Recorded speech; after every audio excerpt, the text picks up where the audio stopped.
Tv.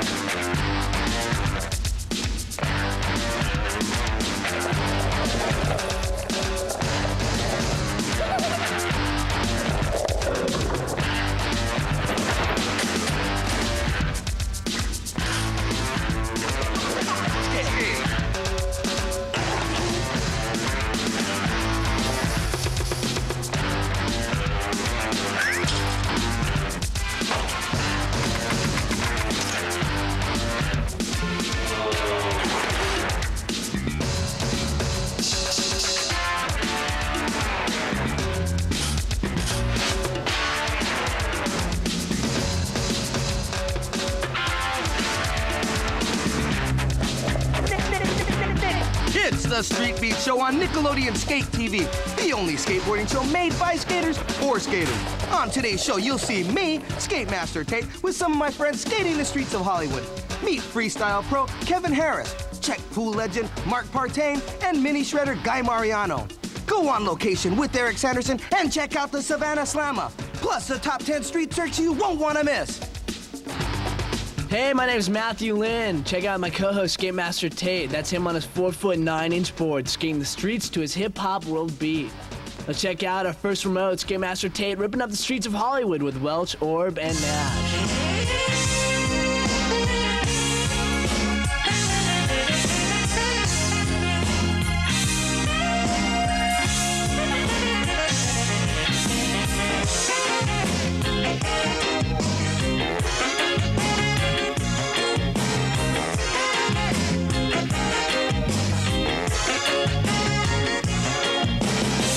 Mirror, mirror on the wall, who's the fairest of them all? Mirror, mirror on the wall, who's the finest of these stars? They used to be little babies, look at them now, they're all ladies. Seem like yesterday they were so young, now they're so beautiful, looking for fun.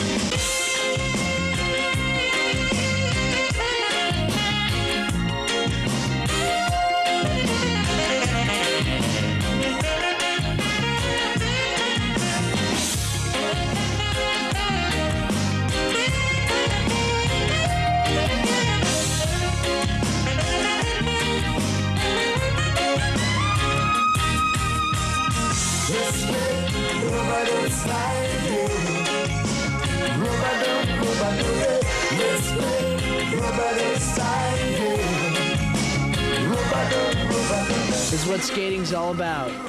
Pro, amateur contests, these things don't really matter when you're just out on the streets having some fun with your friends.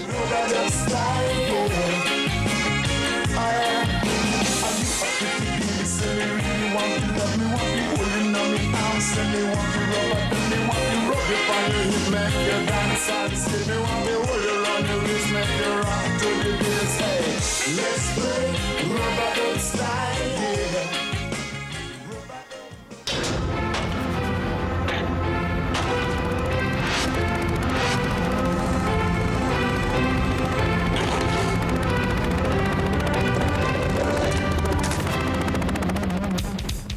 Style King of the Week. Kevin Harris, he's this week's Style King.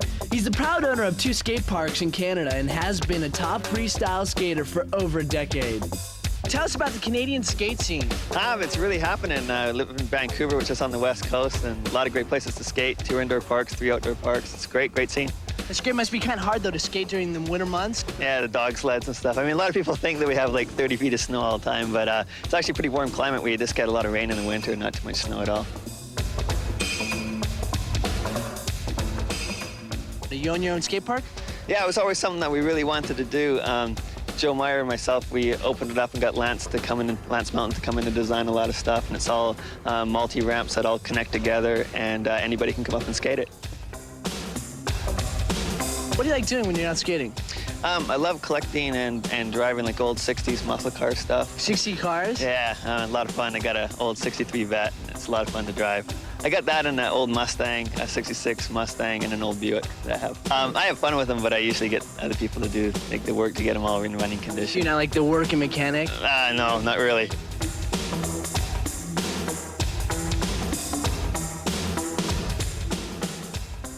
loonie. Tell me about the loonie. They took away our dollar bill and they gave us this gold coin called a loonie, and it's just a waste of time. It's like having change in your pocket. And there's this bird on it that's a northern bird. It's called a loon, so everybody calls it a loon. Oh, so they call you the rebel. I guess they call me a rebel because I never do nothing bad, I guess. So it's like this inside joke kind of thing, but... They call you the Iceman. Is that your other nickname? They call me that because I'm from Canada and I got like a smooth style when I skate, so they call me like, you know, deferring back to like an ice skater would be. Yeah.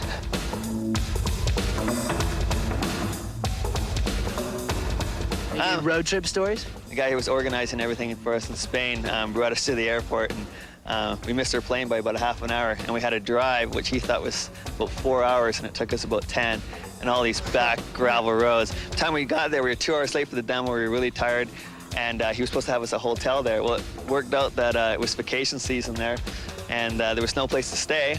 And he didn't want to drive us 10 hours all the way back to Madrid, so he stuck us on a train at about 12 o'clock at night, and we slept all the train all the way back. Get back to Madrid, he's supposed to be there to pick us up. He wasn't there. We just wasted like 24 hours of traveling. The nightmare road trip. Yeah, it was just crazy. Yeah. Here they are, the first of the top 10 Sk8 TV street tricks. But first, here's Rodney Mulling starting things off with a little freewheeling, fast-footed freestyling.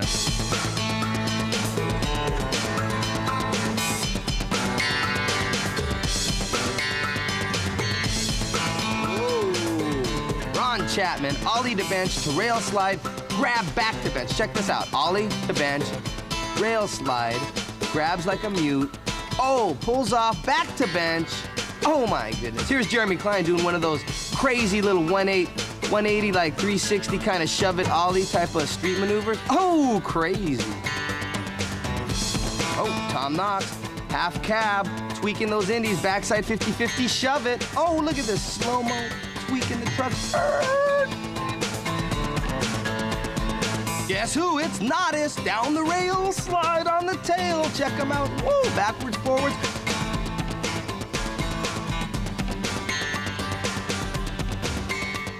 Oh, Nodis. Now a rail slide from the out of focus video by Alva into a revert. Now check this out, slow-mo to the rail slide. Look at that distance, boy. Over the hump. Gotta get over the hump, then it's a little revert. Oh, Mr.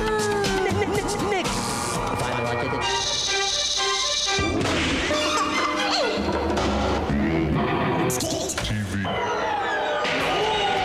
Here's Ventura-bred skater Mark Partain. Mark grew up skating bowls and pools in the early 70s and remains a strong force in today's vertical realm.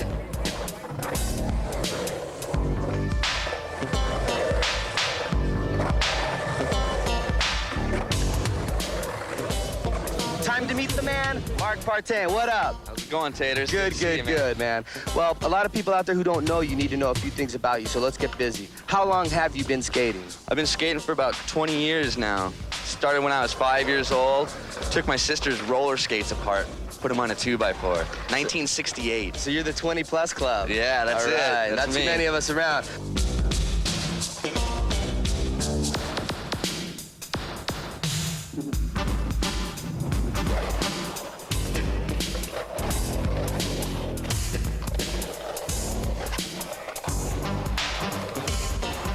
I like skating anything that's not meant to skate. Pools. So train's really raw. It's not really meant to skate, but it is skatable. It's got good it's got transition. Anything with transition, it's not meant to skate, it's fun. Kind of like defying the laws of gravity That's it. and of the man who made it, huh? That's right.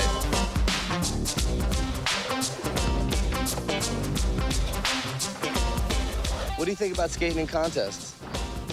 Contests are for the moment. Just for the moment. 60 seconds. That's Boom. about it. Yeah. You don't think it really proves anything, then? I don't think it proves anything. I think the best skater in the world can have a bad 60 seconds, so.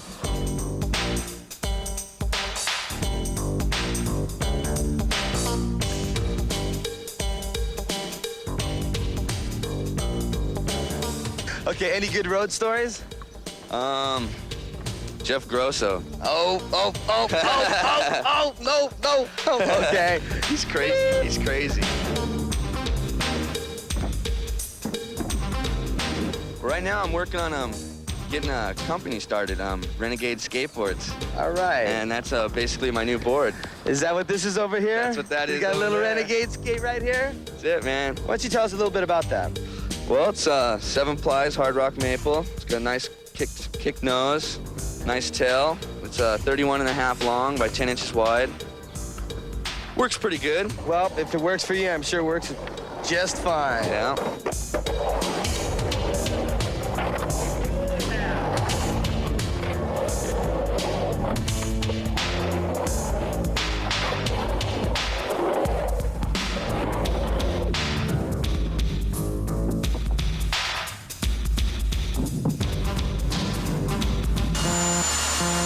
Next up, special guest Jim Fitzpatrick with info on t-shirts and wheel printing.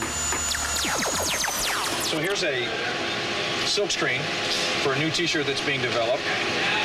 Same basic process that's used in deck printing. Design is burned into this photosensitive chemical that's on the screen itself.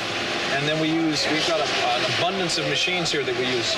Some of them are manually operated, and the ones that are running right now are actual automated machines we can go down and look at. The shirt that's being printed is actually done in just 4 colors, and it's being printed almost like a photograph on a shirt.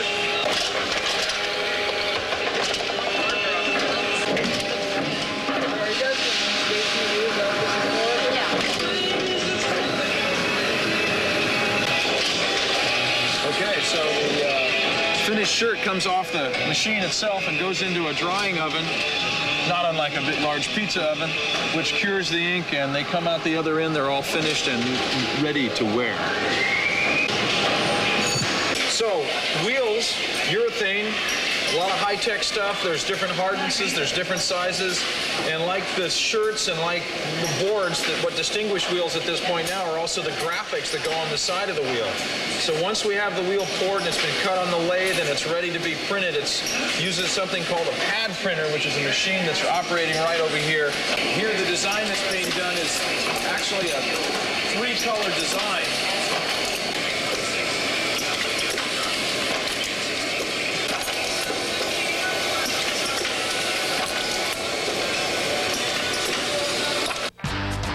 Coming up next on Sk8 TV, the first Savannah Slamma Street Contest, the enthusiastic Guy Mariano, the happy Eric Sanderson, plus the final street tricks you won't want to miss on the Street Beat Show. Sk8 TV! Hey now, there's more shredding to come on Nick.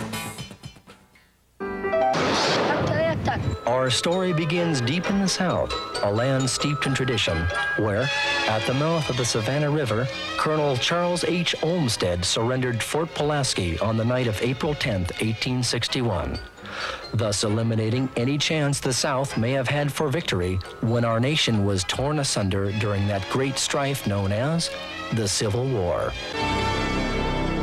The Savannah Slamma was the first modern street-style contest of its kind, featuring contemporary street terrain obstacles such as curb boxes, railings, and sliders that you've seen being built here. The workers included one Fausto Vitello, Tall Dog, James Red Dog Muir, Lance Mountain Man, Stacy, and Fitzpatrick. This one-day event attracted all the top pros.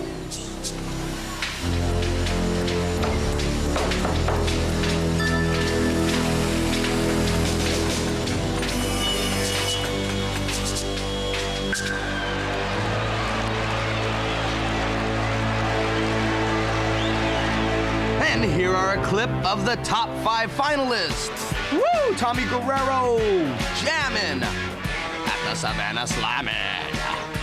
Woo! Tommy G sliding. Whoa! Posing. Bogan, skate Bogan. Whoa! Number 4, Gonzalez. Check him out. Oh, little ollie to front board slide. Woo! And then he does a little like wall maneuver, fakie over the car. Woo! Whoop, whoop, whoop, whoop. Hi, Pepe. Up. Rail slide up with Yo in the background. And down. The 3rd is Dressin. Eric D. Check him out, sliding to bunny hop to slide to off. Oh my goodness, Eric, you're just incredible, right? And then look at this little nose pick, and he grabbed the little pick a winner move. And then we have number 2, after Eric's D does this little stylish hand slide maneuver on the wall, is Caballero. Look out, the determined, the effervescent, the flat landing of Mr. Caballero. Oh, onto the car front second. Oh, off. Oh my goodness, he upside down. Oh, he's so incredible. Look at that. And now, the number 1 man, Christian Hosoi, just boosting off the top railing, and then rail slide down, and then, you know, just jumping on cars and going off in a Hosoi style. Check him out. Watch this. Watch this frontside height. Stop that camera, please, for me on this one. Right, stop. Oh, check the height.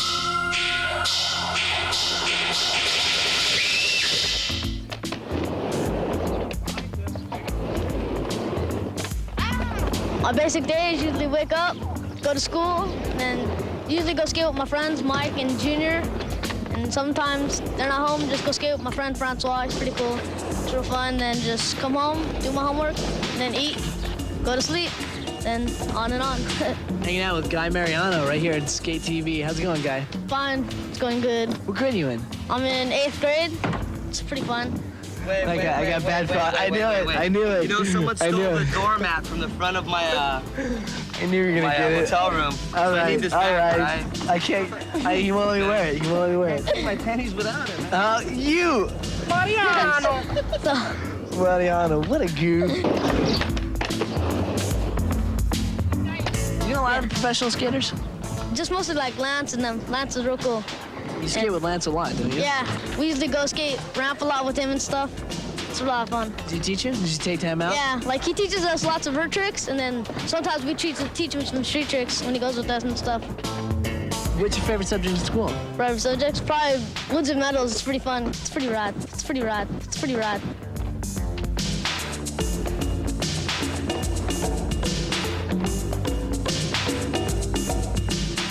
You're so young. Do you have any advice to other young skaters out there watching?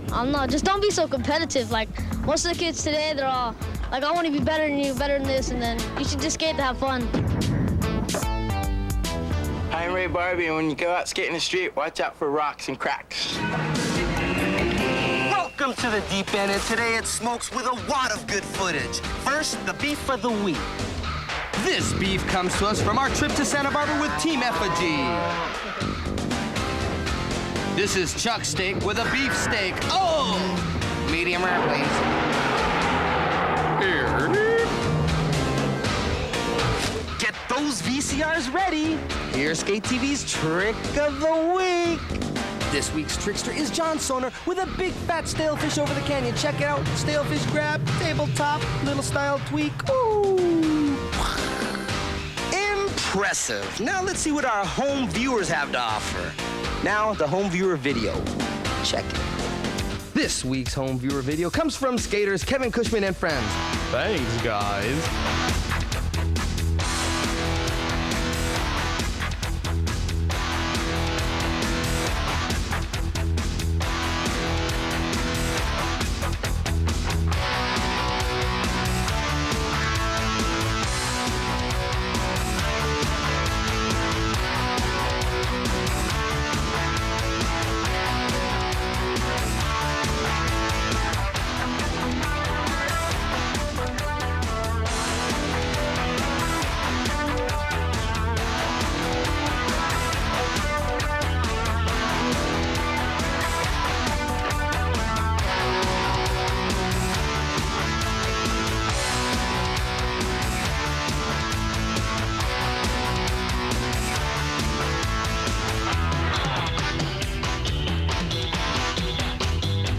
Send your tapes to Sk8 TV and watch for them in shows to come. Now we're gonna tease you with another clip.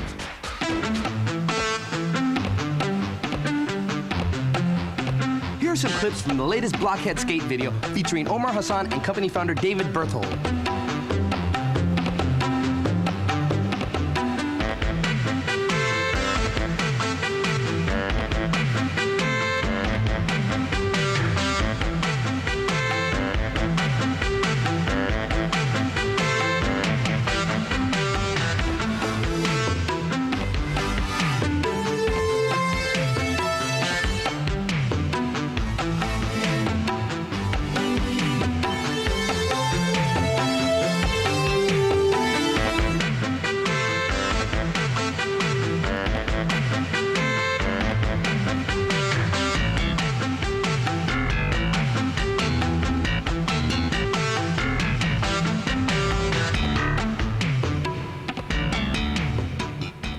It's time to meet a hot skater and his two cool kin.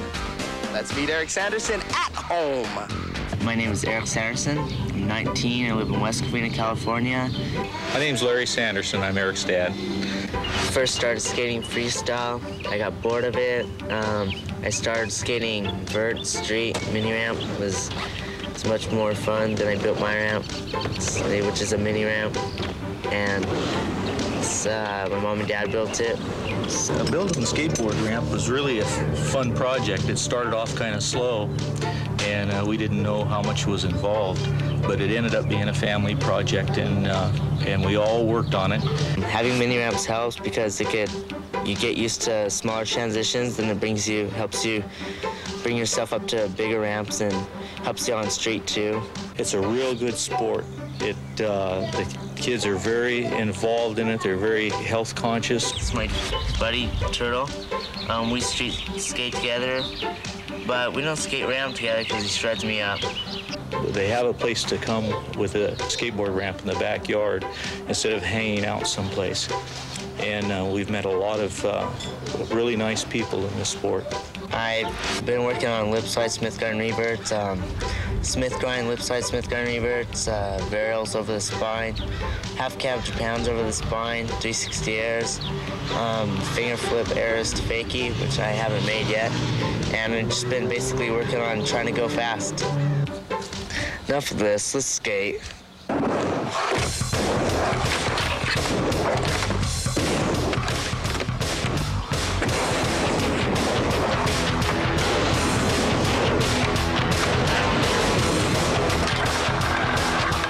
Very positive thing.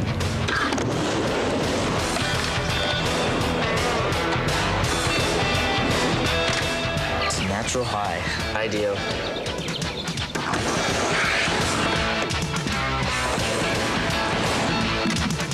I'm really happy I turned pro. Gonna travel a lot more and go to contests all over the place, skate new things, meet new people. Very positive thing.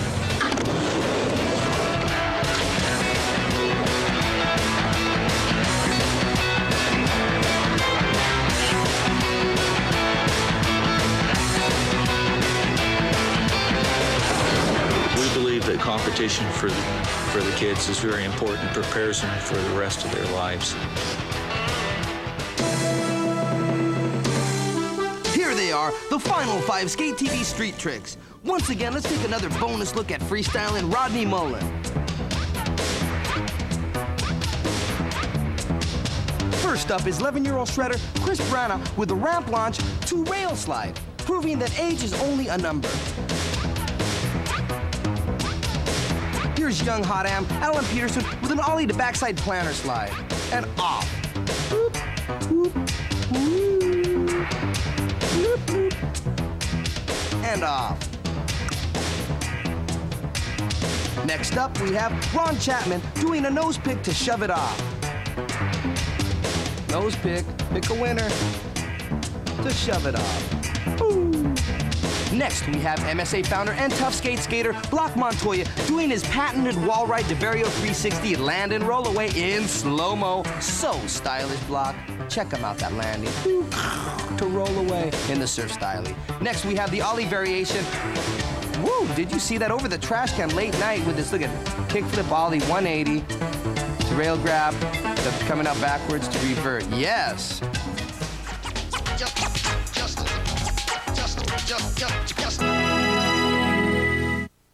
You're running your own event.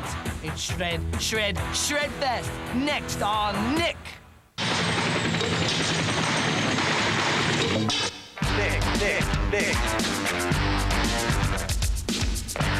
Sk8 TV, the only skateboarding show made by skaters for skaters.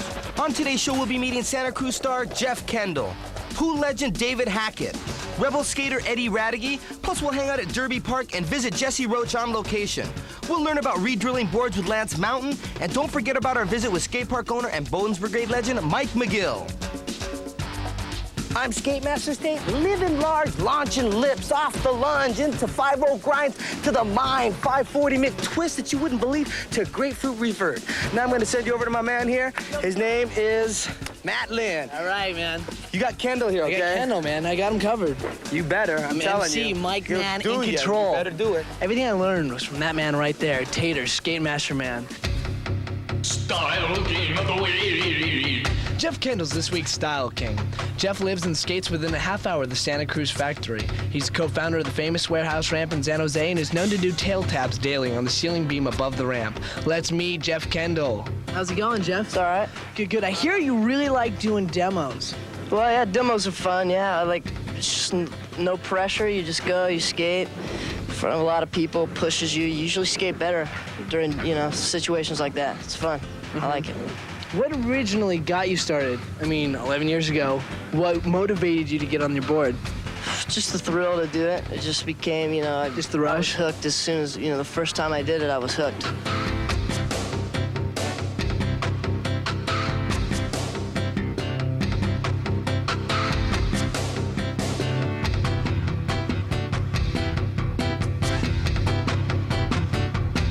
What process do you, as a professional, go through when you're developing a new trick? Well, just keep trying until you make it. That's what I try and do. And I don't like to give up, But sometimes I do. Sometimes I most of the time I follow through and try it. And whether you slam or whatever, you just keep trying until you make it, because... Perseverance. Yeah.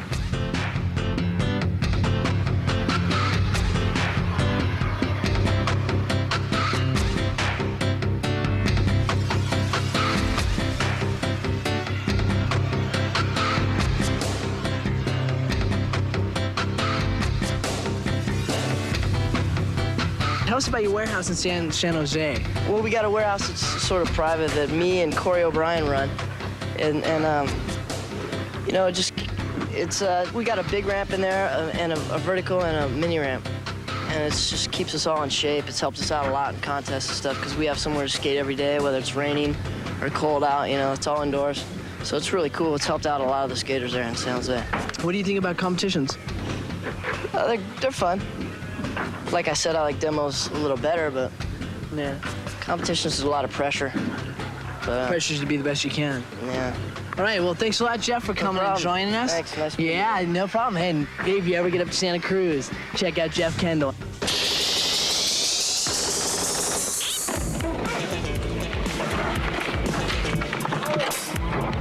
Let's skate. Sk8 TV visited one of the last freestanding public skate parks left in California and caught up with some of the locals.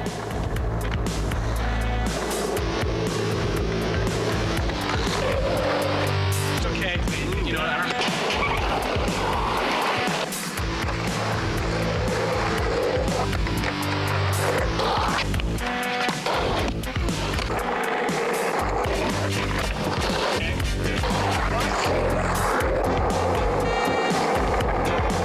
So here we are at Derby Park in beautiful Santa Cruz, California, one of the last free parks in the known United States, if not the world. Right, guys? Right. You guys come here regularly? Yeah. How long has it been here? 10, 12 years. Longer than I have. What's the deal here? You're at your own risk, you skate? Yeah, this place is owned. All the neighborhoods around here, it's owned by all the people just tend to own it. They pay for it on their taxes and such. And they let you skate with no equipment, there's no restrictions? No supervision. No police, it's great. No hassles. Anything you'd like to say about this place that you like? You like it because it's soiled.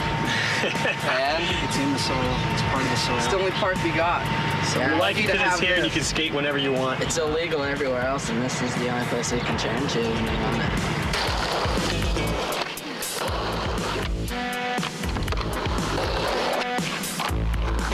Suzanne, what started you into skateboarding? Probably my brother. He used to skate. I started skating when I was about 12, off and on until now. You've been skating Derby Park for what?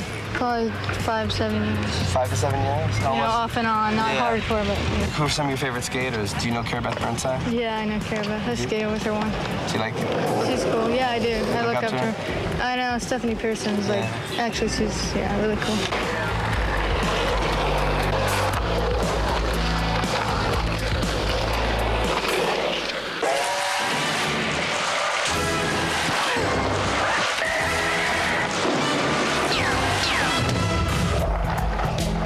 David Hackett is a longtime pool legend and artist. His artistic vision was born from his passion for skating and now extends into all areas of his life. Integrity and style are the marks of David Hackett.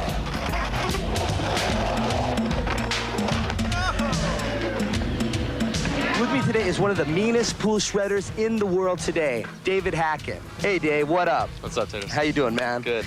So what's the difference between now and then, when you were starting skating and the sport today? That's a tough question. I don't know. I'd say there's a lot of differences in the sport of skating today. Mainly, one of the big things is, you know, the maneuvers that people are doing today compared to some of the basic maneuvers that we started out with. And I think along with that, a lot of the terrain has changed.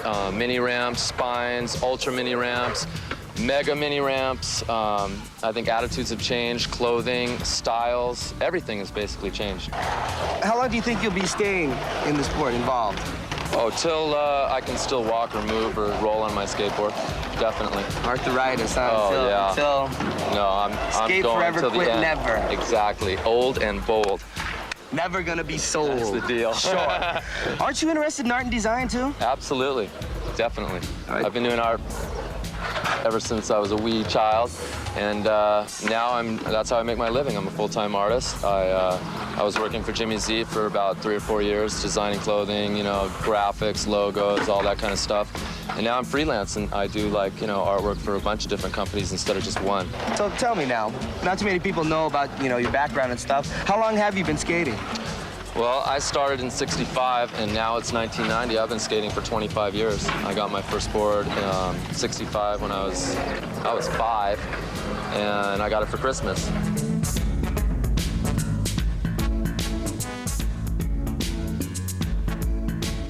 You also been surfing for just as long, haven't you? Actually, I started surfing after I started skateboarding. I started surfing when I was 9, but I started skating when I was 5. So I had like 4 years of skating in before I even paddled out in the water. What got you started? Surfing or skating? Skating. Well, I don't know. It was under the tree, you know, and I went over there and I just went, wow, you know, this is it. And I built an obstacle course in my garage with my brother, you know, and we used to race around this thing, and ever since then, I don't know, it's just been a thing that I like to do. Anything you'd like to say, you know, about skate safety? Well, I don't know, I'm not really a person that should really talk about safety. I've been known to not wear pads most of my life, and the reason I do that is because when I started skateboarding, there were no pads, you know, and the ones that they had were those little gymnastic pads that don't really protect you. What they would do is they'd just come off or slide down, and you'd hit your knee anyway, you know. So I developed a style of riding that is without pads, and I feel pretty confident with that style. And I find that whenever I ride with pads, it makes my style tighter, and it puts me in a position of not being loose, and I'm not able to really protect myself. And it took me a long time to even learn how to do a knee slide. That's one of the newest tricks that I learned. It took me 5 years to relearn running out of a maneuver as opposed to knee sliding out of a maneuver, right? So that took me quite a while. And I do believe in safety equipment and pads, and I think everyone should wear them at all times, especially if you're starting skateboarding, because you should learn how to use them from the start. So with that positive note, I'd like to say, late! Let's go to the skate shop now and learn about re-drilling boards with Lance Mountain. Re-drill. Boring. Boring holes. We're getting real technical today with Lance Mountain on how to re-drill your board. Okay, this is gonna be a hard one. Take it away, Lance. A lot of guys like riding smaller wheelbase on street and a bigger one on vert. What? Well, those would be your wheelbase right here. And on vertical, you want a bigger one for more stability when you're landing tricks and stuff. And on street, it'd be a smaller one moved in like that. And that gives you tighter turning radius and stuff. And the other one would be on a thrashed old board like this, say, where your nose is really small or your tail's gotten really small, and you want to make it rideable again. And some of them are even coming re-drilled on the front already, so you can choose vert or street, you know. Check your wheelbase. A wheelbase is measured from the inside of your holes or the outside of to the inside, you know. Mm-hmm. And a normal one is about 15. This one's 15 and a half, and I want to measure it back ½ inch. So what you do is make sure that your ruler goes straight through the center of your holes, and you draw a straight line back all the way. And you do that on both sides. Does it look straight down there, too? Looks all right, yeah. No, we don't have our special tools. Yeah, that's pretty good. And you measure a 1/2 inch back too. After that, make a cross.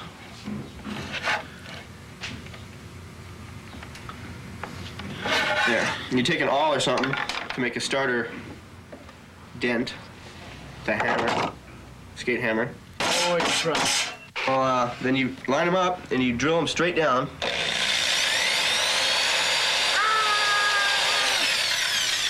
Do all 4 of them. Mount your board up and see how crooked you did it. Well, that's it. Another mechanical moment with Mr. Mountain. The technical aspect. You got it.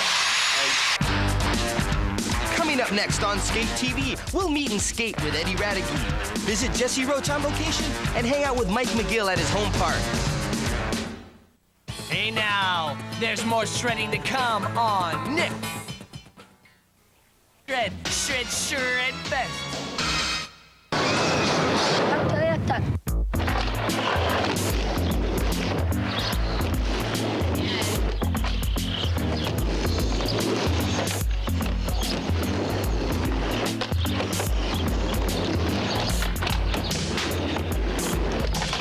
Hanging out here with Eddie Radicke. How's it going, Eddie? Pretty good. Good. First question is, what originally got you started in skateboarding? Well, you know what happened? My friend down the street emptied his pool. And I went there, and there's like 10, 15 people skating. And I was just watching it, and after everybody left, I picked up a skateboard, went for it. By that night, the first time I ever skated, I was grinding by the second day. And I knew it was for me.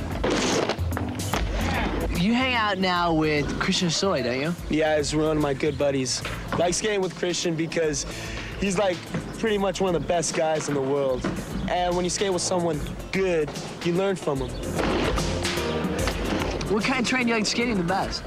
I like vertical. Vertical skating is the best because you can just float in the air. 6, 7 foot airs. It's like the best feeling in the world.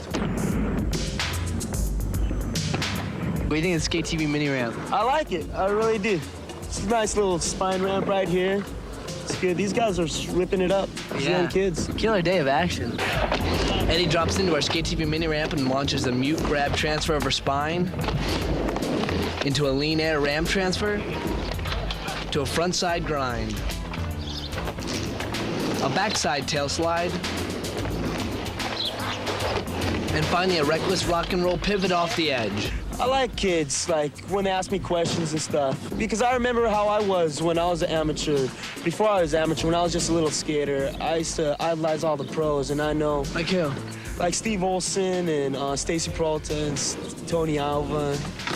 And just everybody that was into it back then. What do you think of the sport? I mean, in terms of competitions. You like competitions? Contests are fun. You gotta skate contests to prove yourself.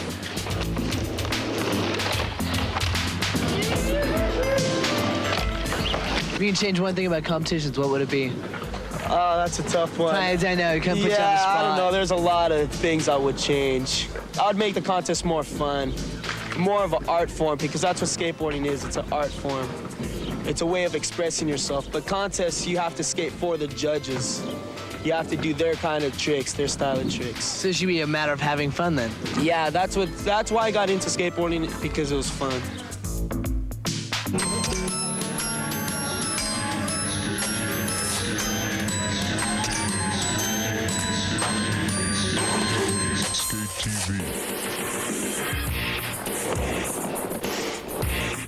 Here's Jesse Roach on the Vans training ramp. Jesse's one of the hottest 12-year-old skaters around and skates every day.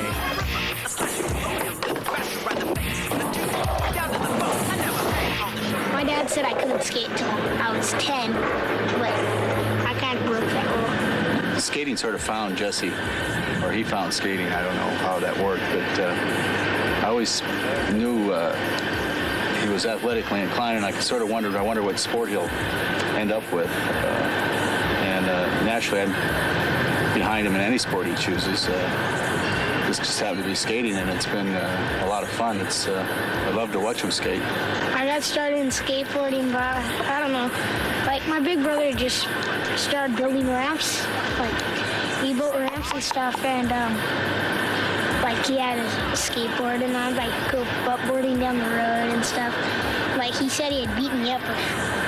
He said he had beaten me up if I didn't skate standing up, and so I started standing up.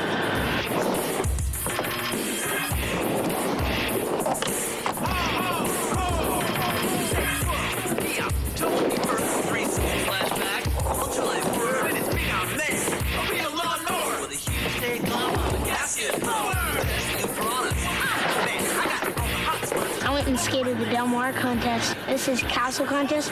My first real run, I tried to drop in. I'd never skated on a vert ramp before. And like, I dropped in and I'm not sure what happened, but I landed on my face. And got back up and skating. I got 5th place. The board stayed up there. Unreal. Just be quiet.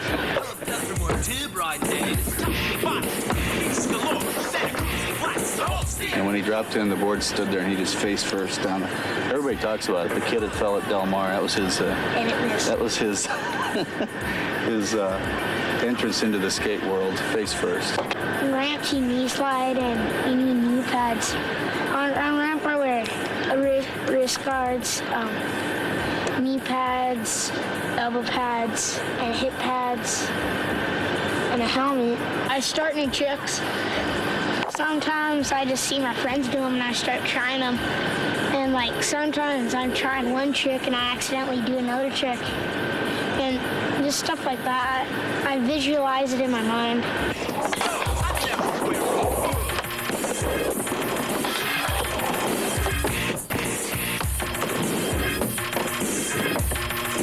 Hi, my name's Kevin Harris. Progress at your own level and don't try tricks that you're not ready for.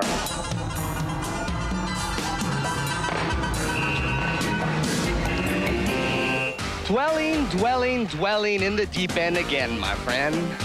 Let's beef. This week, beefsters Eric Dressen, to a back knee slam. Block to a knee slide, preventing the slam. And we have Dressen, slamming. Very, very good. How about the Sk8 TV trick of the week? This week's trickster is Eric Dressen making that 360 ramp transfer over the spine. Let's check it out in Sk8 TV instant replay slow-mo action. Yeah. Classic stuff there, guys. Now let's check out the home viewer video.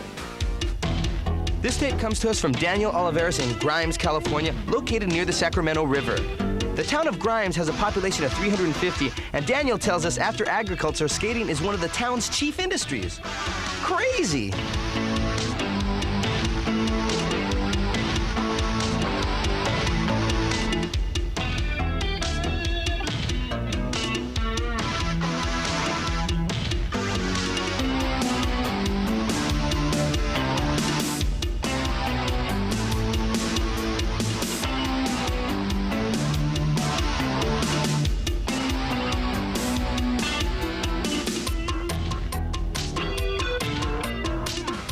Now, if you have some tape of yourself, it does you no good sitting collecting dust. Send it in, all right? We want that footage of you, all right? And we'll put it on the air. Hey, you might be a star. You never know until you do it, bro. Now let's check out a hot new promo video from Christian Hossoy's new company, Tough Skates.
Sk8 TV exclusive visit with Mike McGill.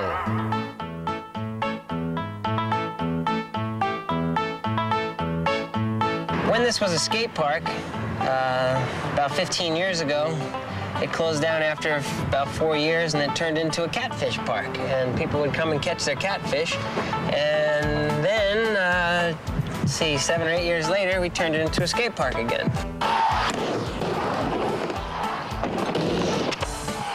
As you can see, some of these signs, heads and skins removed. I don't know if maybe you like the head on your catfish, I don't know.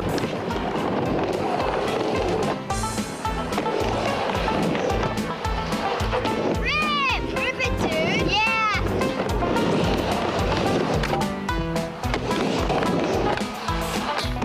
It's a big thing to invent tricks. Once a trick's been done, it's been done, you know, you've seen somebody do it. But to invent a trick, it's a very self-satisfying feeling because you're the only one that's ever done this particular trick.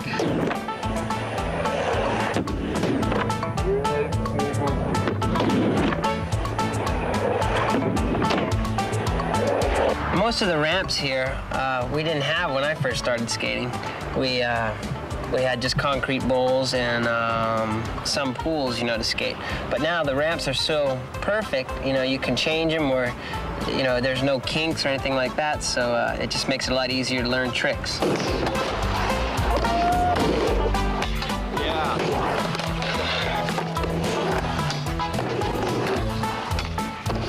The best thing about having my own skate park is I can skate whenever I want to, but the worst thing is fixing the ramps, okay? I don't like fixing the ramps. Fully rad, man. So gnarly. The Wicked Twister, Dan? Yeah, I do it. Kind of like Twisted Sister, but... Yeah, he told me that Wicked down Twister. there. But a little more spin there, right? Yeah.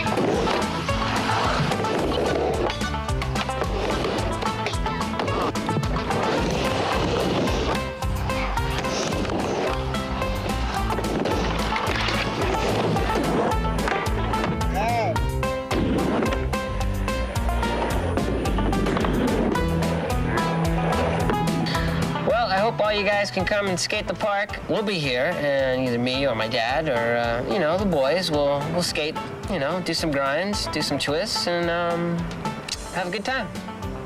So come on over. And on that note, we're gonna end it. Yep, we're out of here, so we gotta go. Stay hip and always grind the lip. Justice, that's what you find, just us.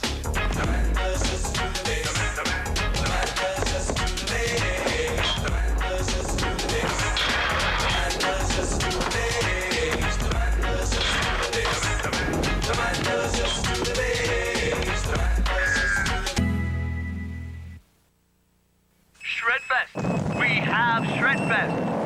Nickelodeon Shredfest is in orbit and ripping up the ozone. There's more shredding your way on Nick.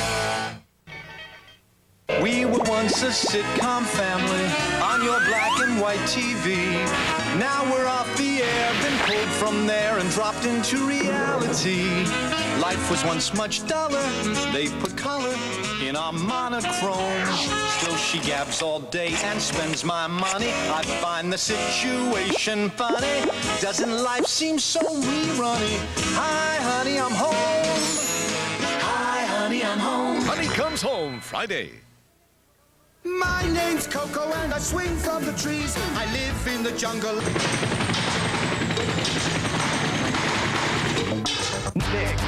Nick.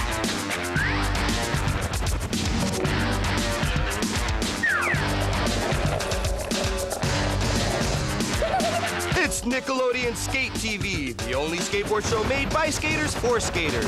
On today's show, you'll meet San Francisco pro Jim Thiebaud, top world champion Christian Hosoi, a look at Jason Rogers on the Sk8 TV mini ramp, and a special trip to Fresno, California. We'll find out how trucks are made and learn about skate shoes with Lance Mountain. Plus, a Sk8 TV exclusive interview with Steve Size. I'm Skate Master Tate, and today we're gonna be checking out some tough tearing thrashing with the tip-top ollie flip-flop to the backside grab, feeble fakie with the wicked twisters for my main man, the Mister Matt Lynn. Matt, yeah, you got Debo. I got Debo. It's another one of my boys you can't be messing with. I got him. Take care of him. No doubt. Jim Tebow. He's our style king of the week, Jim Tebow. Jim began skateboarding in the late 1970s. He's been riding as a fully sponsored professional for the past 3 years and likes to skate everything, from curbs to ramps, jumps, bowls, or anything made of concrete. His dedication to the sport is an inspiration to any skater, professional or beginner. Jim Tebow, he's our next guy. He's a soul monster. The skater himself skates day and night for the passion and the love of the sport. Jim Tebow. Jim, let's take a seat, man. All right. So, Jim, our first question. How do you feel about the attitude state in skateboarding? I think generally they're pretty good. Sometimes I see some people putting other people down and stuff. You know, I'll go out touring with Tommy or something, and kind of bums me out. I see, you know, people putting down kids who are just starting and stuff, and, you know, I think to be a little more open. I feel that way about it. Do you get a chance to talk to the kids when you do demos? Yeah, lately, like the last couple demos I've been doing for about the last 6 months or something, I like talk to the shop owner before I come out and say, look, you know, I don't want to just come out, fly for an hour and skate. How you doing? Big rock star kook, you know, sign your shirt and I'm out of here. I like saying, you know, let's open it up and let all the kids skate with me. And be real, yeah. Yeah, because I mean, I wouldn't like to come to see someone and just stand there, see him for about 15 minutes and then that's it. You know, I'd rather hang with him and talk to him. So I think the interaction is real positive. Yeah, I know that, but I think, you know, to learn, it's, you know, the opportunity to talk to you. Yeah. It just gives them the chance to expand on their own talent. We're all pretty much equal is the way I kind of think about it. And even though maybe, you know, this is what I do for a living and stuff, it's still just like everyone else who's serious about it. What do you think is different about skating in San Francisco as compared to down south? It's kind of like we're all like real tight and stuff. Bonded and united together? Yeah, it's funny because like me and Tommy are just no different than anyone else. You know, we'll show up to a spot and whereas people... Wait, is this... Wow! Go, brother! Go, brother! Go, brother! Yeah, rock and roll, man. We've been planning that for so long. It doesn't matter because he knows he's gonna pay for that. You know. The art gallery. When you're in a session, what kind of terrain do you guys like to skate? We skate a lot of hills because San Francisco's all hills. We go down a bunch. We call them runs. Like take a bus. You get on the bus for about a quarter, and you get to ride the bus 3 times. You get a transfer. It's worth 3 times. You get to go up, like top of the hill. And you come down. Takes about 10 minutes, and then you do it again. We do a bunch of runs, maybe a couple times a day. Hit a bunch of curb spots, Safeway curbs, Sears. There's a bunch of stuff. It's all different, you know. My mom's 100% supportive about it. I couldn't ask for anything more from my mom. She wears all the stuff. She really thinks the Powell sweats. She just called me up the other day and said she bought a pair and stuff.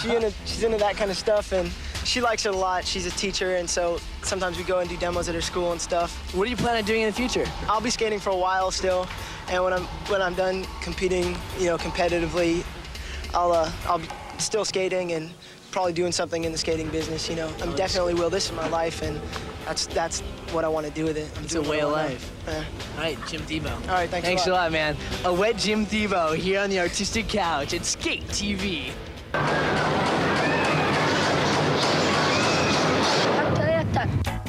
Sk8 TV dropped into Fresno, California and checked on the Fresno skate posse. We're happy to find that skateboarding is going stronger than ever in the heartland of the state.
right along. Let's find out what's on the mind of Christian Hosoi.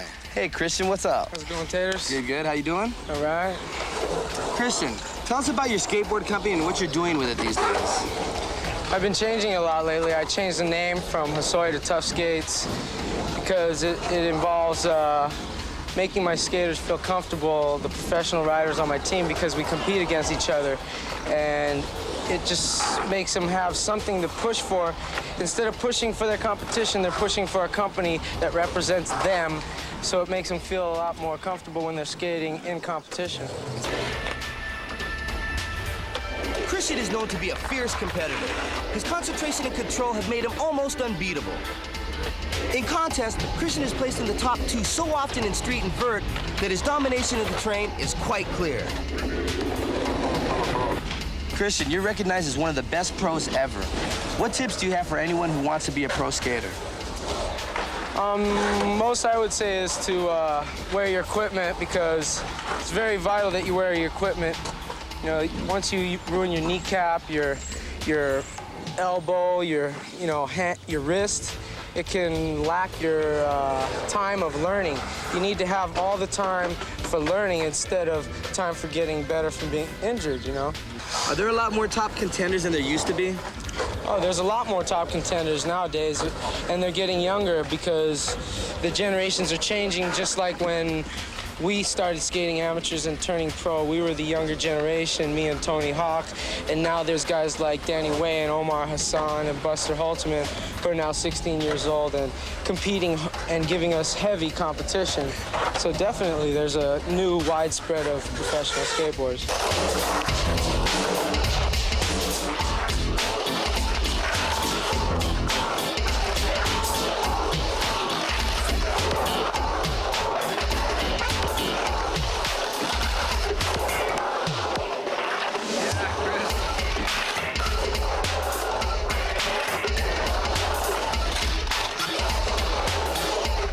What do you think skaters should keep in mind about the most important thing that they should think about when skating? Just concentrate on your skateboarding. Don't get confused with all the business, because a lot of the skaters of nowadays are worried about their business plans instead of their skating, and it's making them get frustrated mentally instead of physically.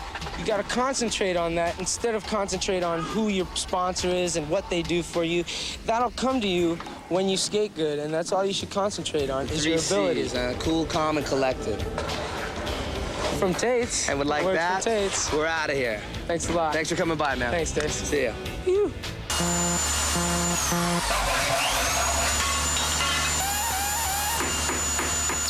Hi, I'm Lance Mountain, and today we're going to talk about shoes. Shoes. The proper shoe to skate in isn't one of these or these. Good shoe. Good shoe. We're talking about skate What makes shoes. a good skateboard shoe, Lance? Well, basically you want support for your ankles and a good bottom to grip on the board.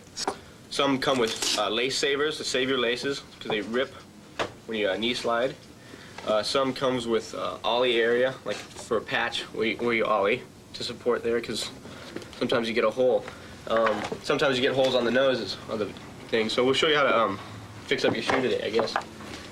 On a normal thing like that, you can probably just throw duct tape on there, you know? You want to try that? Sure. I think I've seen Matt do it on your desert boots. Yeah, actually I did. That is not how That you is do it. nicely done. Not how you do it. Remember, Well, Tater show is me how a to do trained it then. professional. How am I supposed to know how to do this? Only You're the trained- pro. Weak. Oh, the answer. Okay. Okay, so you have a little hole, you want to fill it up, get a little piece of duct tape. Duct tape. And pop it in there so the goop won't come through. You pour your goop on and just spread it around there with a little stick they provide. Let that dry. That'll work. No, it won't work. Yeah, let me show you how you do this one right. Well, you pretty much did it right. Ah! But you're stuck. He's stuck. Tay, he's stuck. Tay, he's stuck. This is how you repair a shoe with duct tape, all right? I don't care how many contests he won. I don't care how many models he sold. Get it, Tate. This is Tate's how a you trained fix it, professional. all right? He can do this. All right? It's fixed. Good as new. Good as new. If it don't work, hey, try it again, right? Get some more tape, we can put it around, huh? You got it? All right. So it's Tate and Matt on shoe repair. Next up, we'll visit the Venture Skate Factory and find out how trucks are made. We'll meet and skate with Jason Rogers and our Sk8 TV exclusive interview with Steve Size, so stick around. Shred Fest.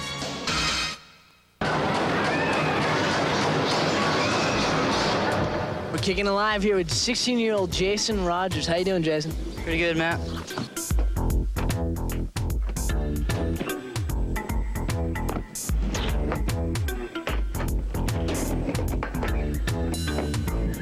What started you? I mean, what prompted you to actually get on your stick and ride? Well, I used to race bicycles with my friend, and he had an old skateboard in his garage, this little metal skateboard. Yeah? Yeah, it was in the time of big boards, but he just had this old metal board, so I rode that around and did slides and stuff, and I was stoked. So I begged my dad to buy me one, and he finally did. You skated with your friend? Who else did you skate with? My dad used to skate with me at Del Mar Skate Park. That's cool. Yeah, it was fun. That's where Christian Soy started, yeah. So, does he still skate? No, he's 40, so he rolls around, but... How'd you go about being sponsored? I just always skated with Tony Magnuson a lot at this ramp by my house, so it was pretty much, I just got to the point where I was good enough to be sponsored by 8th Street, and I got on 8th Street. What's the big difference for you? I mean, in terms of being an amateur and now you're professional? Just the level of competition's a lot harder. The pros are a lot better. There's Tony Hawk, Christian, Magnuson, Danny Way, everyone. So it's much harder. Yeah, but pushes you to a better level. Yeah, you get a lot better. You just turned pro. How's that working with your schooling? I don't really have to miss that much school. It's just like I have to miss a Thursday and a Friday to go if it's a contest weekend, but that's it. And we're on block schedule, so it's only missing one day because Thursday is odd classes and Friday is even, so it's only missing one day. I just get all my work and then do it on the plane or whatever. I hear you're an English guy. You like the English class in school. Yeah, I guess that's my favorite class. I like to write and stuff. Really? What kind of writing? I just write about things that I see in everyday life. This is Jason dropping into our Sk8 TV mini ramp. Frontside Smith, to a frontside grind, a frontside disaster, a backwards rock walk, backside disaster, and a huge ollie to fakie. A ramp transition to a 5-0 grind. What types of terrain do you like to skate? I try to skate everything to its fullest. I don't just skate one thing. I mean, if I skate vert, like 3 days in a row, I'll have to go skate street. I guess it satisfies me to skate everything. Jason Rogers, join us here on Sk8 TV. Thanks a lot, man. Really appreciate it. Watch out for him. He's 16 years old and he's shredding it up.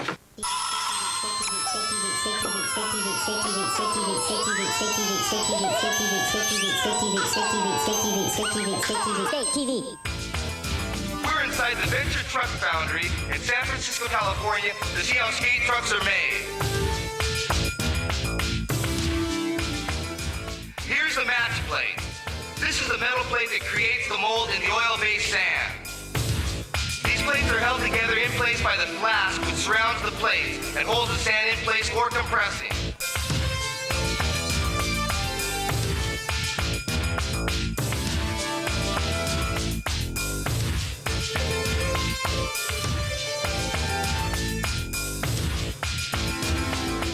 Once the sand is packed, the molds are complete. Then molten metal is poured into the molds at the temperature of about 1200 degrees Fahrenheit.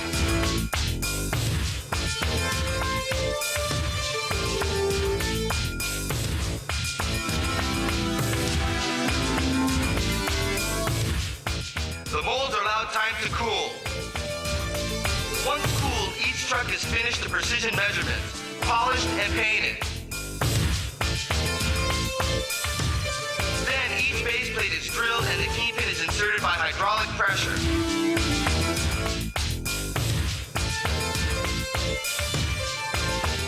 All the nuts and bolts are now fixed onto the axle and each truck is tightened to specification.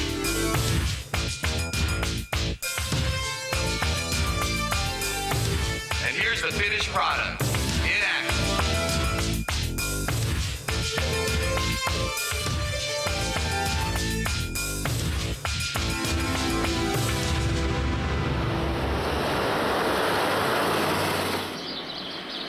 Hi, I'm Ray Underhill, and when I'm not out searching for that ultimate skate spot across these United States in this luxury cruising vessel, I'm thinking skate safety, and that simply means use common sense. If you're on a ramp, use pads, and if you're in the streets, just watch out for cars. Simply said, I'm out of here.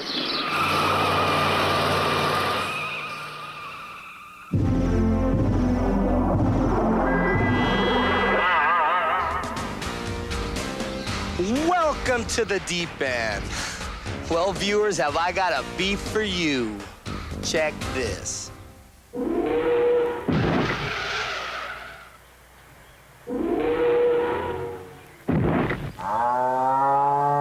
And on a less painful note, here's Sk8 TV's featured trick of the week. Featured trickster is Steve Schneer. He goes up into a ham plant, into a handstand, which he calls a ho-ho or a hospital, comes back to the coping. It usually lands him in the hospital, and he makes it. I don't know what he calls it, a ho-ho or a yo-ho or a hospital, but let's see it again in Sk8 TV Instant Replay. Now, how about a little bit of home viewer video action, all right? All right.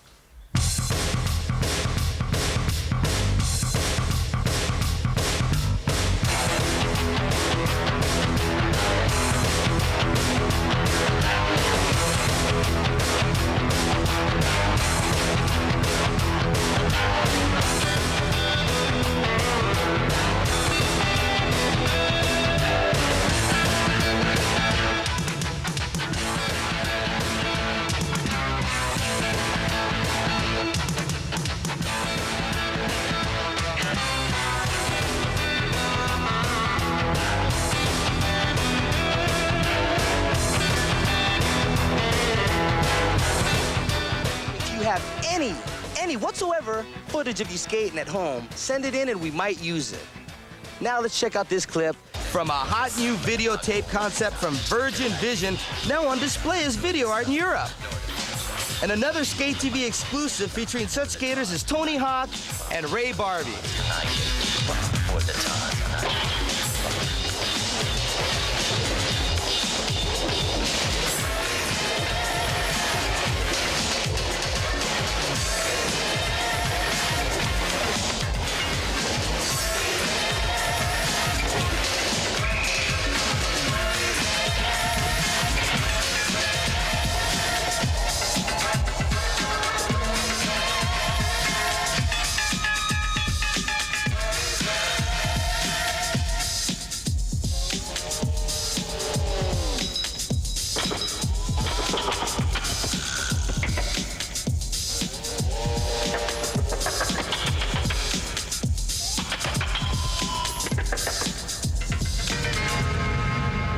Check it out. Sk8 TV is exclusive at home with Steve Size.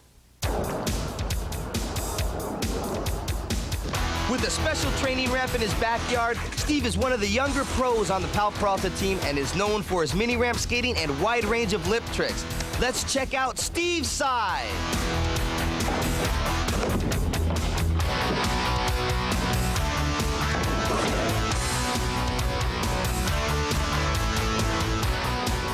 If it was raining or something and I couldn't skate, I'd hate walking to school. I always skated any chance I got. I always hated walking anywhere.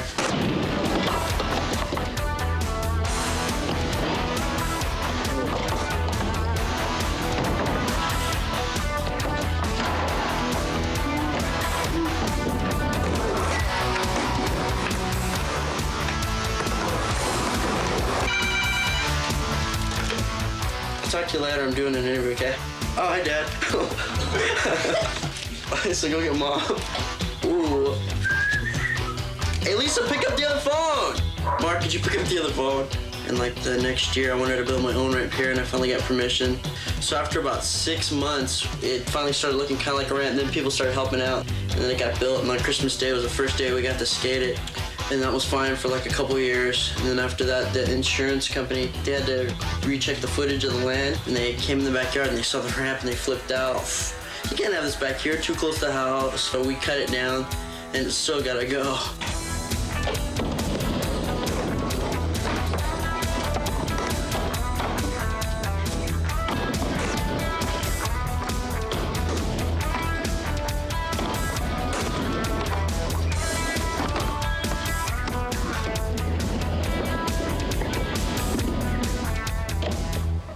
Go back to school for design. I really like Indian stuff. I don't know if you can see it. This is only the first drawing I did. It's like my name, S-A-I-Z.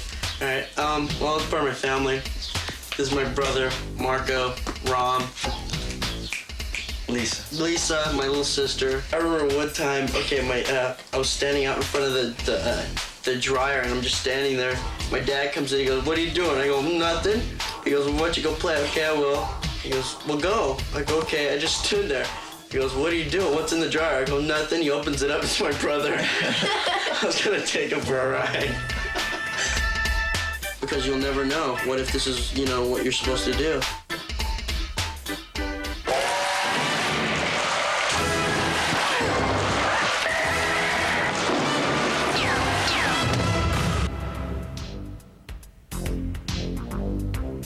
All right. Nice backside air there, huh?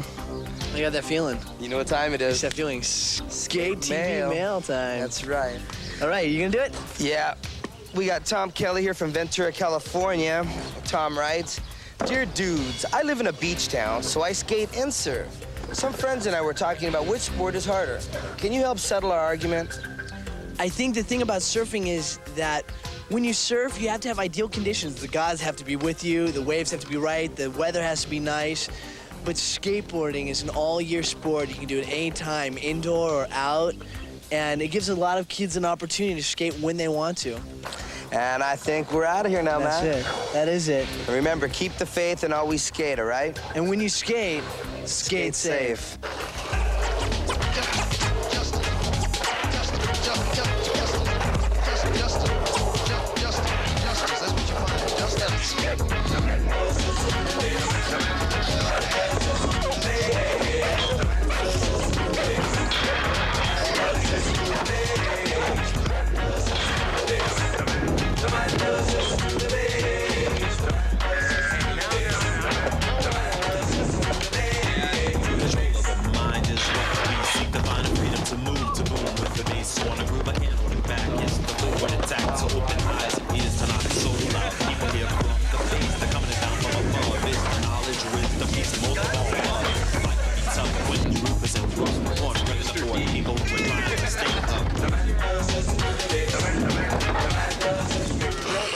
Now prepare yourself for a special ozone event. It's Shred Fest. Next on Nick.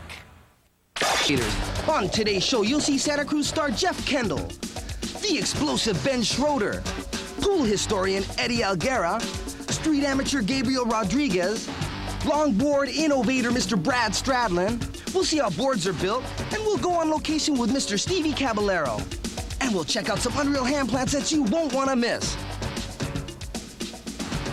Hey, I'm your host, Matthew Lynn. Check out my co-host, Skate Master Tate. That's him on his 4-foot 9-inch board, skating the streets to his hip-hop world beat. Let's check out our first remote. Here's Jeff Kendall at his warehouse.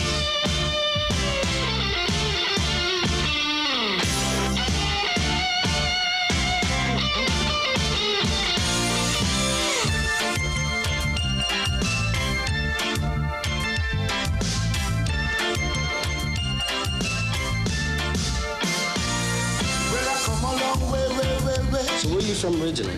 Indianapolis, Indiana. Tell you, my friends, what's been going on? Jeff, give us a rundown of the ramp here. What do you mean?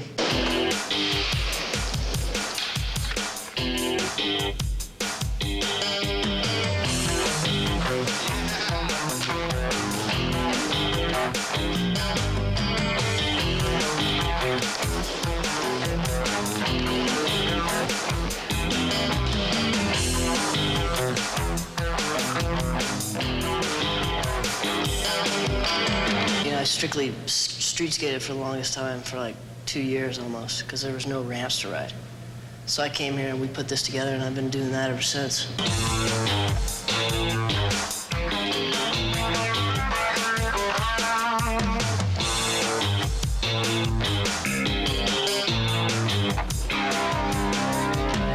Totally cool. The people that run this, they don't even care. They're into it.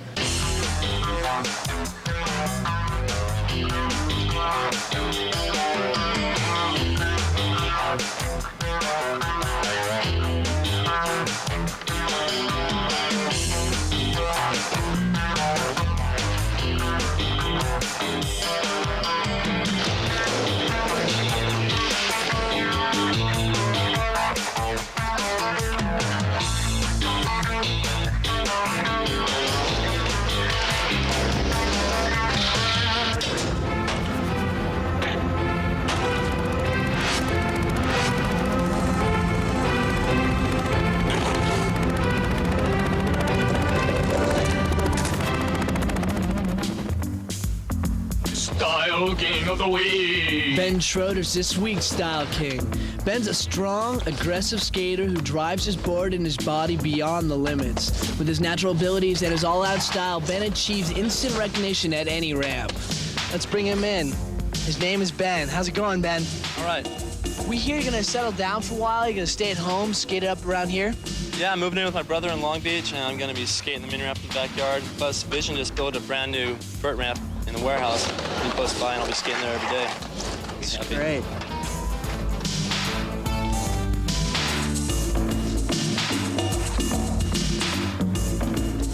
I know you're a really highly intensive skater when you skate in contests. Do you have any like pre-contest things that you go through in your mind?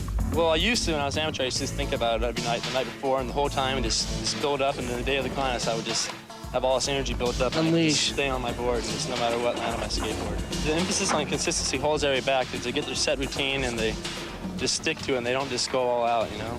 I heard about a contest in Australia where they had 4 runs and only 1 run counted, and that sounded like they probably went for it pretty much there. Yeah, and pick the best round that you skate. Well, just as long as it doesn't hold everybody back, and they don't have to sit there and get the routine and practice and just try not to fall mainly instead of trying to go fast and do good. You read it all in your free Yeah, I time? read a lot. Do you really? Well, like what kind of books?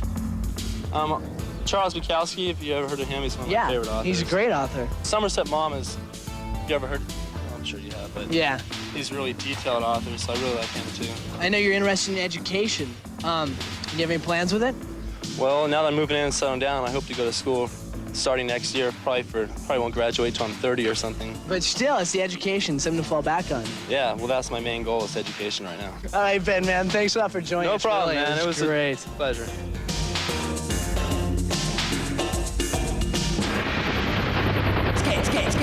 Sk8 TV. Here's the first batch of hand plants for your horticultural pleasure.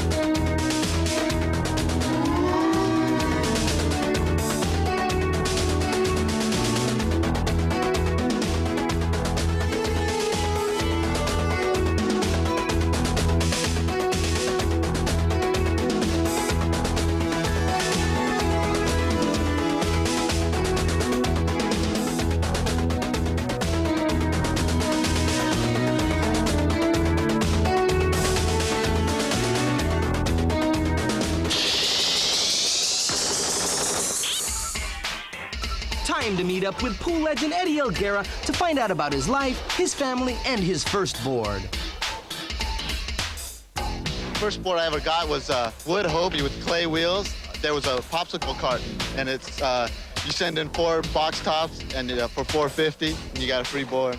Wow, that's crazy.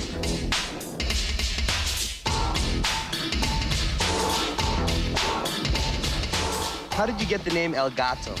Well, my first sponsors was Hobie skateboards, and every time I'd land on my feet, and I was like smooth and crafty like a cat, and so he just started calling me El Gato. And also, he used to listen to Gato Barbiera, the jazz. Oh, right. The jazz. What kind of music do you listen to? I listen to a lot of Christian music. There's like Christian rap, Christian hard punk, speed metal, and I just listen to pretty much everything. The music I have, it's real positive.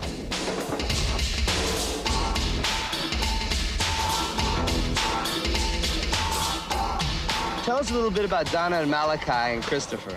Oh, they're my wife and my wonderful kids. They're little terrorizers. I built them, Malachi and Christopher, little half-pipe beds. And they kind of terrorize on that, jump off the top and stuff. And my wife, she's full-on supportive. She's like 100% back. Behind the skating, behind the kids skating, behind your skating and everything? Yeah. I don't really push my kids that much skating because they're still real young. But they do. Whenever they have a chance, I let them. I have a board set up, and I built this ramp on the side of my house where there's a little dirt patch because I didn't want to mess up the lawn. Got to keep the lawn up. You got to keep that green. I hear you're a big-time cattle rancher. What up with that? Not big time. I just, when I stopped skating for a while, went out to Mexico. My grandfather had some land, and he had some cattle. I kind of went out there. Then it wasn't really for me right now in my life.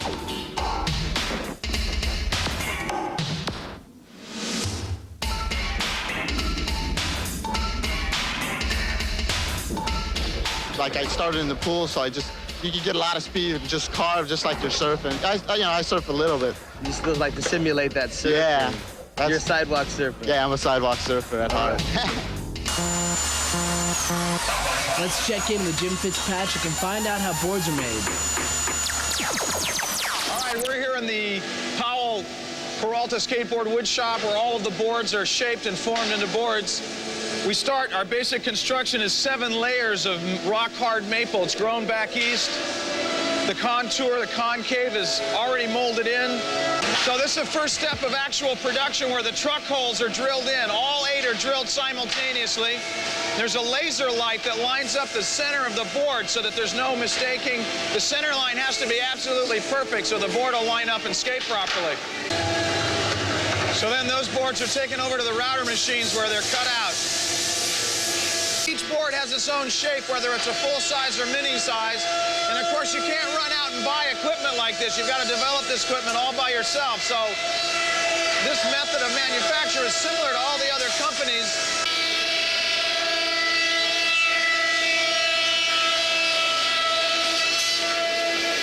So the next stage of production is the sanding of the rails.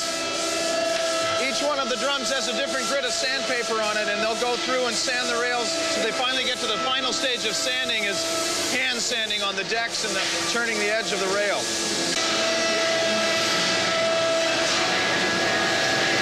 All of the mechanical sanding is done. They've gone through about 5 different grades of sandpaper, and the last step is to quality control, the QC the boards to make sure that the sanding was done, the truck holes are drilled properly, and all of that work is done. It's all done by hand, the final stage of sanding. We're in the silk screening room. Back in the woodshop room, we saw that each board has its own particular shape, and what continues to separate boards from other boards is the graphics that are on them, and it's all done through a silk screening process. So we start here. I've got a blank board, a Steve-sized board. It's come out of the wood shop. It's had a finish put on it, a sealant finish, and it's now ready for the graphics to be applied to it that'll make this a real Steve-sized skateboard. Well, the silk screen process is not much different than any silk screen process anywhere, whether it's for a skateboard or a t-shirt or a poster.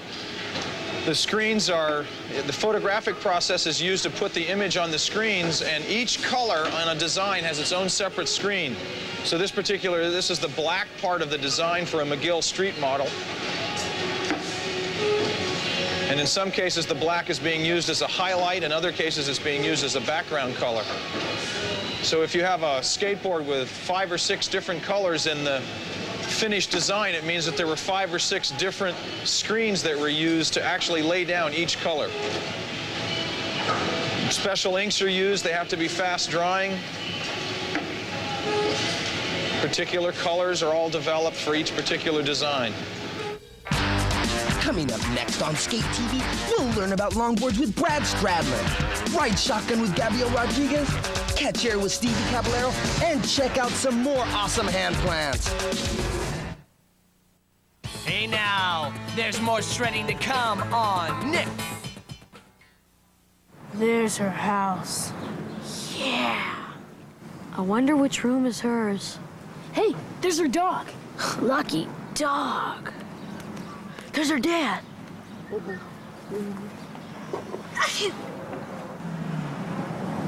Bet she's washing her hair. Guess who's at McDonald's? Guess who's at McDonald's? I have a sudden and overwhelming urge for some fries. Yes! Kellogg's Corn Flakes presents Cornelius Rooster.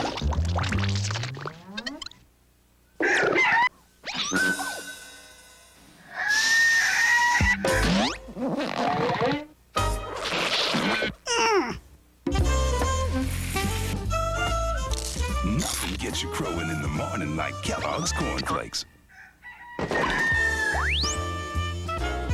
Part of this complete breakfast. Yikes! Stripes! Fruit stripe gum! It's a yummy fruity one! Stick a stripe of fun! With the flying flip-flop! Whoa, whoa, a pick-pot! Yikes! Stripes! Fruit stripe gum! A really wilder! A ton of fun, a miler! A flavor overloader! Wild fruit exploder! Yikes! Stripes! Fruit stripe gum! Men from outer space! Plunk a pop in your face! Fruity flavors in the pack! Gooey gobble bites the yikes! Stripes! Fruit stripe gum and bubble gum. Now back to Nick Shred Fest.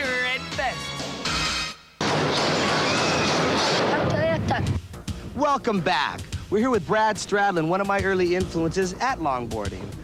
Brad, you know I didn't just wake up one day and go down and cut a tree. You know you were there in the early days and influenced me a lot with my longboarding. What got you started? Well, I would say that I wanted to skate as much like I surfed as possible. In other words, my early influences were from surfing, not so much from skating, and riding a longboard is a lot more like surfing. In skating now, who were some of your early influences? Well, Tom Sims influenced me a lot like Jerry Lopez did. He was very stylish and smooth and very concerned about that. I liked Jay Adams. I compared to Dane. He was very aggressive. He wouldn't just go do a grinding. He'd knock the coping block off. Dane was much like that, too. And Tom Inouye influenced me like Larry Bertlemann did. A lot of thought into lines and where he was going in the pool, carving, a lot of thought, so forth. Thought pattern. Right, exactly. Let's take a walk over to your quiver here. All right. Why don't you explain your boards to us? Well, I got two pool boards. These two are both them. They're lighter and a little bit more maneuverable than my other boards. I've got my downhill board and I've got my high jump board here. And when you're riding longboards, you need a quiver because there's more limitations because of the extra length in the board. So they have to be dialed in. Explain a little bit on the high jump board, for instance. What's different between the high jump board and one of your pool boards? Well, the high jump board would be a little bit thicker and able to take the abuse that it takes from jumping up and down More on it. plies, you're talking like an 8 to 10 ply instead of 7? Right, thicker and tougher wood. Right. Pool boards. Pool boards are lighter, more maneuverable, faster wheels, and more finely tuned. Let's talk about wheels now. I know you've been into wheels and bearings for years. You were one of the first cats ever to have like the fastest bearings. You have a pair of bearings that are 8 years old and a set of wheels, don't you? Right, yeah. I've got these bearings are the old TRWs. They're 8 years old, and they are still faster than anything anybody's using these days. Of course, in the old gyro wheels with the hubs. It doesn't necessarily have to be new to be good. Tell us a bit now about the style part of it, the length. You're constantly on what size board? Well, I ride, the smallest board I ride is a 44. The largest is about a 48. I use the 48s in the downhill and stuff. I didn't bring any of those with me. Like I said, the shorter boards are for the more maneuverable stuff. Now the style part of it. Well, basically, when you're riding a longer board, it's just like riding a longer surfboard. You know, you don't do as many maneuvers. You're looking more at where you're placing yourself and more about how you look when you're skating. You know, I'm not trying to impress anybody with maneuvers. We're just trying to go out there and have fun. Like I said, I surfed before I skateboarded, so that's what I wanted to bring into skateboarding. A lot of kids started off the other way, skated, then got into surfing. Right, and that's why we're seeing so many more radical maneuvers in surfing now. Larry Bertlemann approached this many years ago while wanting to refine his surfing techniques and get more rad and do more maneuvers in surfing. That's when the 360 came out in surfing, right, with the Rabbit Bartholomew and stuff? Right, he was very interested in doing aerials, and he saw skaters doing them consistently and wanted to study that and apply it to surfing, which he did very well. And like I said, we got a lot from Larry, too. And now you got surfers like Christian Fletcher who are actually doing indie airs, backside airs. on waves. Right, and I believe that that's something that skateboarding gave back to surfing. And with that, I'd like to say thank you for coming, Brad. Thanks for having me. And It's a thank pleasure you to for be here. influencing me. Great. Take care. Coming at you with some more hand plants. Check them out.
You get paid, I guess, when you're sponsored professional, and when you're amateur, you don't. That's all I know pretty much. Is there names for speed tricks? Yeah, there is. Like 50-50s on the hand roll, frontside rail slides, lip slides on rail slides, pivot fakies on quarter pipe and stuff. Did I miss something? Do you have any pets? Yeah, I have 3 dogs, a chicken, and a chicken? A cat. Yeah. You have a chicken. What's the chicken's name? Pepita. Pepita. No, Pepita. Pepita? Yeah. The chicken's name is Pepita. No, I can't say it. Pepita. Pepita. Pepita.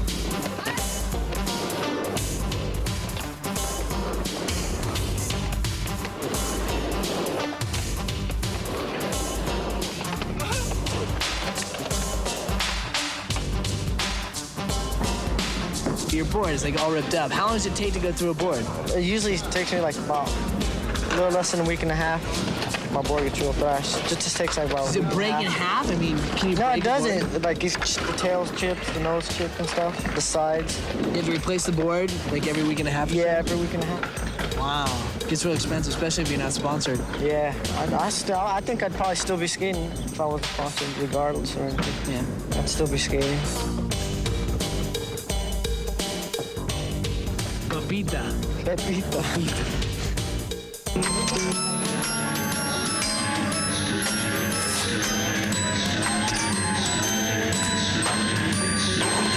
Sk8 TV. Hey, don't fight it, fight it. As usual, we're gonna start off the deep end with a gruesome beef. Here's a beef from Out of Focus, the new Alva video. Don't worry, he's okay. Hitting that shore break, into a hipper to step to shallow end face slider, shallow end tranny, shore break slammer. Ah! We've got one great trick of the week for you today on Sk8 TV. Check it out. Here's Tony Hawk with a Shove It 360. Check that out. Oh, shove it. The board goes a complete 360s revolution. He lands on it and comes down so smooth. Let's check out our selection for the home viewer video.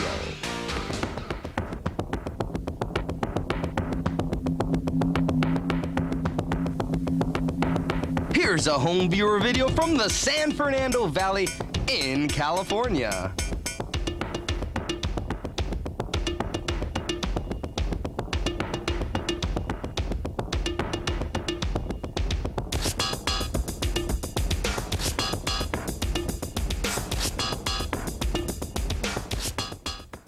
Come on, I know you've been thinking about it. Come on, send them to me, to Sk8 TV Kara Tate. We need those home viewer videos. Let's scan a bit, come on.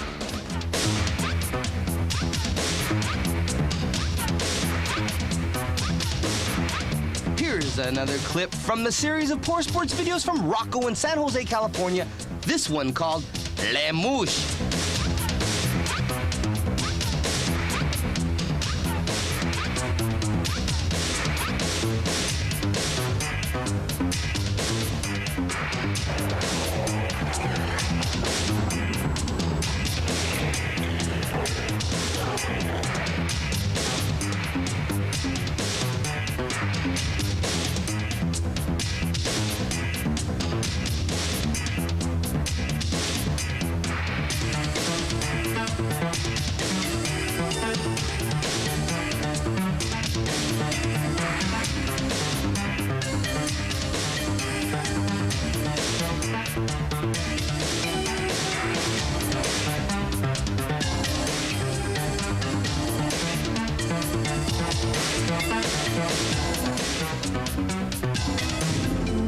Now here's our transfer over bumper into Stevie Caballero's action.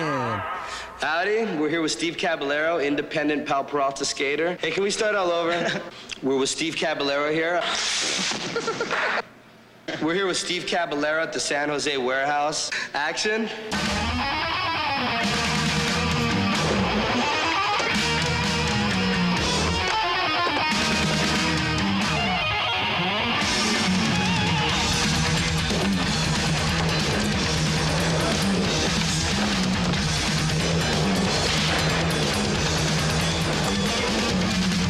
Come on, bring it down a bit, would you? Is my left leg in frame? Do I look in the camera? So, let's do this over. Let's leave.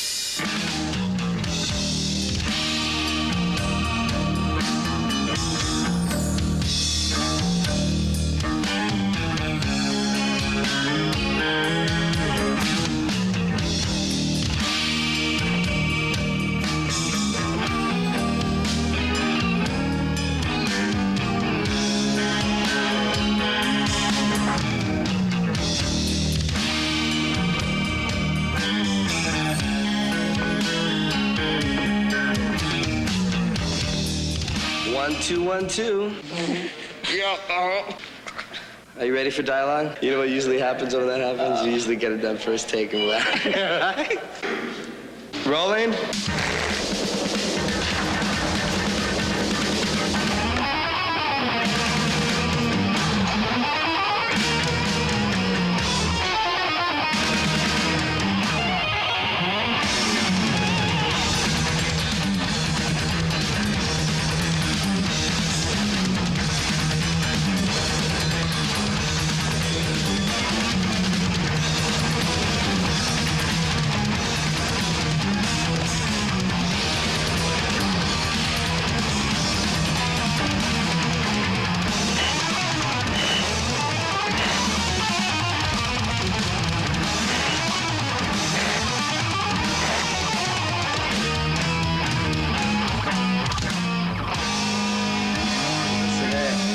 At the San Jose ramp and talking to Steve Caballero.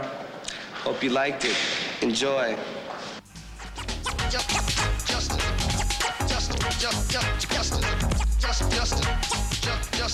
That's what you find. Just us.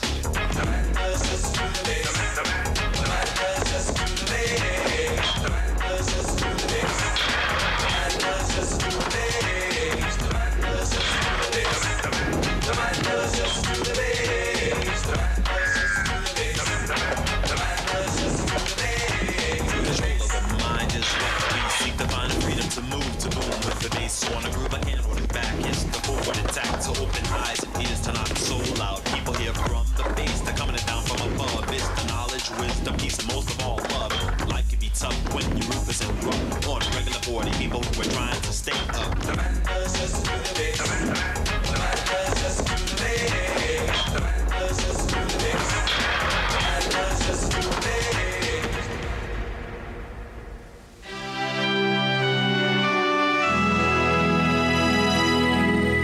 Coming up, a Nickelodeon Studios update. After this message from Pizza Hut, making it great. For an awesome dinner tonight, call Pizza Hut for the double cheeseburger pizza. Get one medium for $8.99, or better yet, get a second.